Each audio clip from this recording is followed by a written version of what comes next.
Hey guys, it's Mo if you're new here. I hope you're doing well wherever you are. If you haven't been watching my videos for the past few years, I've been making videos about college and living alone, and now I've been documenting my travels. I've been getting a few questions about the past few months, what I've been doing, how I plan my trips, etc. I also just haven't caught up and sat down and talked in a while. So I just asked you over on Instagram to send your questions, and you know, we're chilling today. Grab a drink. It's gonna be a chatty one. I'm not sure if you can hear the background noise, but we're kind of in the middle of a thunderstorm. Feels like someone just like turned down the brightness, so I apologize if lighting changes or you can hear rain in the background, though that could be kind of therapeutic. Anyway, let's just get started with a little life update. What's happening? Where are you at? Are you still living in London? So I'm currently in Indonesia.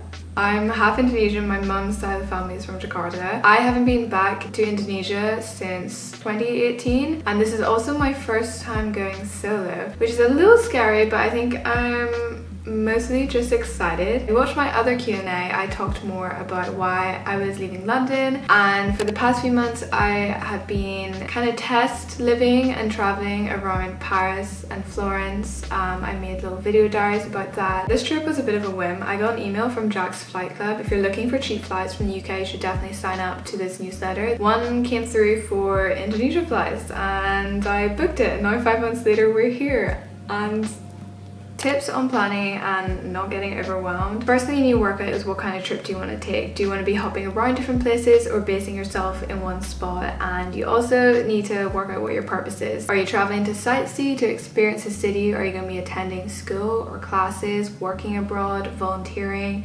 Choosing one of these will really help limit down your options. And then you have to look at the technicalities. Do you need a visa? Do you need injections? Entry requirements? Just checking all of those things are obviously really important. Over summer, if you're asking what kind of visa I have an Irish passport, so to travel Europe I didn't need one, but definitely check if you do and how many days you can stay in each country, because you don't want to get in trouble. And then after that, I usually try and get a cheap flight. I mentioned Jack's Flight Club. I also look at Google Flights using incognito mode. I'm pretty sure this means that like prices don't go up. I'm not sure if that's a myth, but you know, may as well take extra precaution. If you're looking for more flexibility when you're traveling Europe, having an intro pass is also a really good option. That's what I had this summer, and it means that you can kind of plan as you go and not have everything so structured. But I would say for Europe in summer, try to have most of your accommodation booked before, because it's kind of peak season. Don't want to miss out and have to pay extortionate amounts for like a hotel room. On the other side of that, for Indonesia or Southeast Asia, whenever I did that, you can kind of get away with booking things on the fly, and sometimes you get really good deals closer up to the time. Tips on finding affordable and slightly long-term accommodation. Obviously hostels are really cheap, and most of the time they have kitchens where you can also prepare food, but if you're wanting a place to yourself like an apartment, I used 3 main things this summer. First up, Airbnb, Housing Anywhere, and word of mouth. Airbnb everyone knows, but sometimes it can actually be a more expensive option even with weekly and monthly discount. Looking at sites like Housing Anywhere, which are more catered to long-term rent. I know there's also one called Homelight, but the cheapest way was asking around for sublets, as you end up paying the local rent. You never know whose brother or best friend is doing study abroad and wants to sublet their room. Just put out feelers and see what you can get. Otherwise, check out university Facebook groups. This one's a little bit rogue, but if you're already in the city, check out like community halls or churches. My best friend Abby actually found her Paris study abroad apartment at the American church in Paris, so a great place to start for that one. How do you stay safe as a solo female traveler? Do you ever feel unsafe traveling solo as a woman of color? Any tips? So this one really annoys me, just like thinking of all the active measures that I've had to take, or like the anxieties that I felt in comparison to like say my white male friends who can kind of walk around and not ever have to think about these things. You obviously have to be careful, but I don't think you have to go above and beyond more than you would back home. I think it's just a general street smart awareness. For example, always trust your gut feeling. If you're feeling uneasy or something's making you scared, just like get out of that situation as fast as possible. It's probably a reason why you're feeling that way. Make sure your parents or best friend or whoever you're closest with has you on Find Your Friends in case something goes wrong. Learn what the emergency signal is from your phone. I know for iPhone, if you press the lock button and one of the volume buttons and hold them down, emergency SOS will appear. Check maps before you go somewhere or go inside to check directions. You don't want to be looking like a lost and confused tourist. If you're worried about staying in hostels, you can stay in a female only dorm, or you can also get private rooms if that's an option. Try not to walk around with headphones at night, just like basic stuff. Oh, this one I'm really bad at, but like, please try to get Ubers and taxis home. I'm so bad for always walking home to try and save money, but as my friends tell me every single time, your safety in life is more important than saving 10 euros on a taxi. But touch wood, I have never had a super awful experience traveling alone as a girl. If you are nervous and it's your first time, start small. Just go for a weekend away or a week before you go for like a month. What am I up to in Indonesia?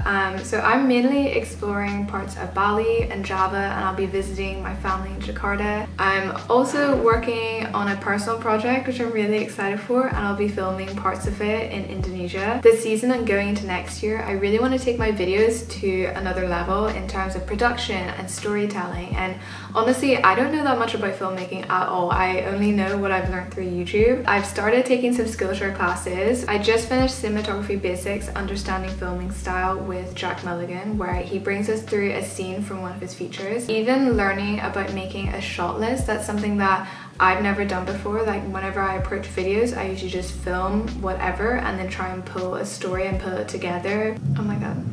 Can you hear that thunder? But I know for this project I want to start assigning shots to the script and make note of the visuals and the songs that I want to be able to record. Skillshare has so many classes on filmmaking, from color grading to filming on a budget, even understanding how your camera and your gear works. Whether you want to deepen an existing passion like this or start something new, maybe it's interior design or embroidery, Skillshare is just the place for you. To join other creative and curious people, you can use my link in the description. I'll also have it on screen, and the first 1,000 of you to click it will get a free trial of Skillshare. I've been using them for years and I always find something new that I want to try and learn, so thank you to them for sponsoring, and of course check them out below. Probably the most popular question I got was about how I afford to travel, how I work abroad, and just like general tips for budgeting. So we're going to break this down to a few parts. First up, how I traveled whilst I was at school/university, how I travel and make money now, and then just my like general tips for budgeting. In school and uni, I consistently worked part-time to save up for my travels, but there were definitely periods where I didn't have enough to fund the length of trip that I wanted to do, so that's where working abroad came into it. I was an au pair in South Italy a few years ago for a summer. That was organized through aupair.com, and the family paid for my flights there, they housed, boarded me, and they also paid me on top of that, which was kind of nice considering I didn't actually have to spend any money whilst I was in Italy. I was working like 8+ hours a day and had to work around the family's schedule, but I did have some free time to be able to explore a bit and go to the beach, and honestly a really good intro into traveling alone. In university, I also spent a summer teaching English in China, and this was organized through a company called Go2Co. They organized the TEFL, and then the school covered food and accommodation. My flights there weren't compensated and I didn't get paid, which wasn't really an issue as I was already in Asia at the time. However, once we got to Guangzhou and we're talking to other teachers, people were getting paid, so I'm not sure if I'd recommend the company. The good thing about teaching is that you kind of clock off at a certain time and you have the full weekend off, so you have a lot more time to explore. We were able to go to Hong Kong and Yangshuo and explore the city of Guangzhou more. Hey, hi, sorry to interrupt. I'm just editing this video and I realized I didn't talk about workaway.com, which is such a good option if you're looking to do slow travel. My brother did a workaway on a farm in Germany and had a really good experience, and it can also be a lot more social because sometimes there'll be like a few of you there. Basically, it's where you work for a certain amount of hours in exchange for accommodation, and most of the time they will also feed you. But there are so many different options. You don't just have to do farming, you can help out in a hostel, volunteer with animals, do gardening. I don't know, I feel like there's like endless things, but yeah, you should definitely check them out, and I hope you enjoy the rest of the video. Bye. Right now I make money through YouTube, which also gives me the flexibility to be able to work whilst I'm abroad, which is so amazing, and I still can't believe I get to do this, so I'm very grateful for all of you guys watching. It genuinely feels like a dream. What hasn't changed is my ability to be able to travel on a budget, and I mentioned a few tips earlier, but for general budgeting, I will work out how much I want to spend in a month and then keep track of it, either roughly on paper on a Notion spreadsheet or using Monzo, which is like the travel bank card that I have. They're really good because I'm pretty sure they have like low to zero fees for using it abroad. You can transfer in whatever your budget is and actively see it depleting, and you know exactly where your money is being spent and when you're running out. Most of the time, if I'm traveling for a longer period, I will cook at home, and that's why I really like staying in apartments. Normally they'll have all the basic kitchen utensils and like oil and salt and spices.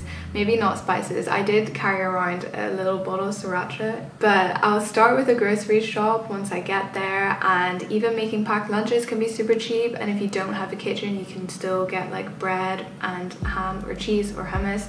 The amount of times I just ate bread and hummus for lunch or dinner. A really good way to get around Europe for cheap is using BlaBlaCar, where you hop in a stranger's car and you normally just have to pay to tip for petrol. I know it sounds like kind of dodgy, but I've only heard fine stories about it. Also, buses can be really cheap, like 5 to 10 euros for a cross-country bus. And oh my gosh, always bring your student card. My student card is expired, but I still used it to get student discounts. I don't know if that's bad. Just ask. You never know what you're going to receive if you ask. Good ways to make friends and meet new people while traveling abroad. Putting yourself in a co-living and co-working situation is the easiest way to make friends whilst you're traveling. Whether that's staying in a hostel or working in a school together or farm, whatever your workaway option is, you're always going to meet like-minded people, and everyone is probably just as eager to make friends.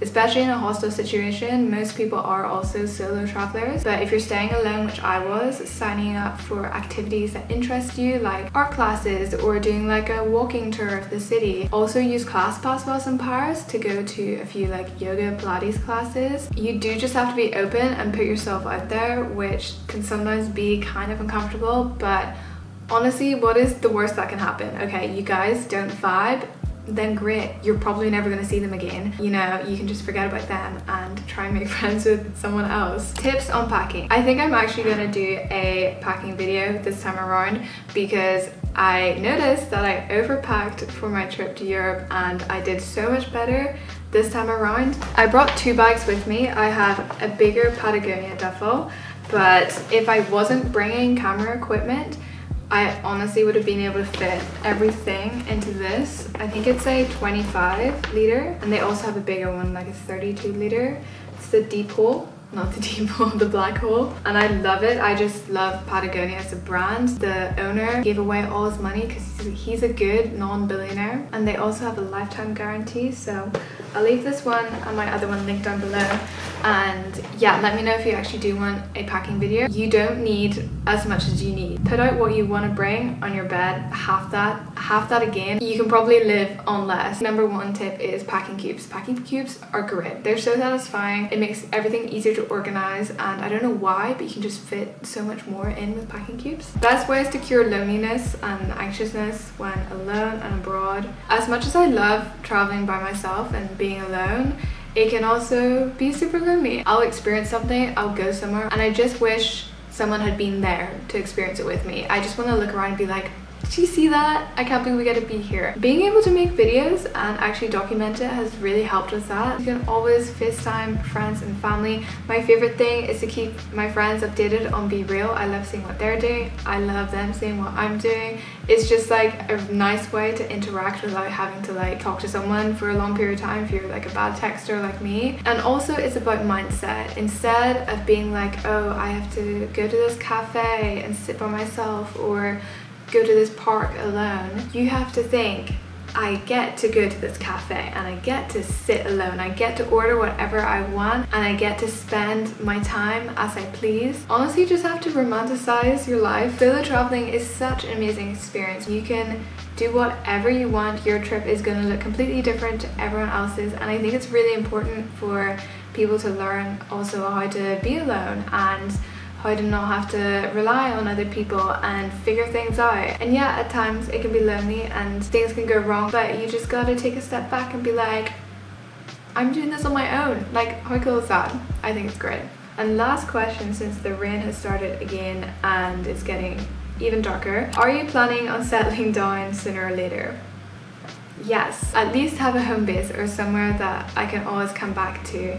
I think going to London was pretty unsettling in between Europe and Indo. I was seeing my friends in their like stable jobs and families and friends, and I was almost craving that sort of stability. And oh my gosh, do you hear that? That doesn't mean I'm not gonna stop traveling. It just means that I just wanna have a home and have somewhere where I can put everything. And if all goes to plan, I will hopefully be starting the new year in Paris. Are we surprised? I hope I answered some of your questions, and I hope that if you're thinking about traveling abroad or going solo for the first time, that this gives you the confidence to do it. There are so many beautiful things to see and lives to experience. Travel is honestly the best thing ever, and I feel very lucky and grateful that I can do it. I hope I can bring you some really amazing Indonesia videos soon. Okay, kisses.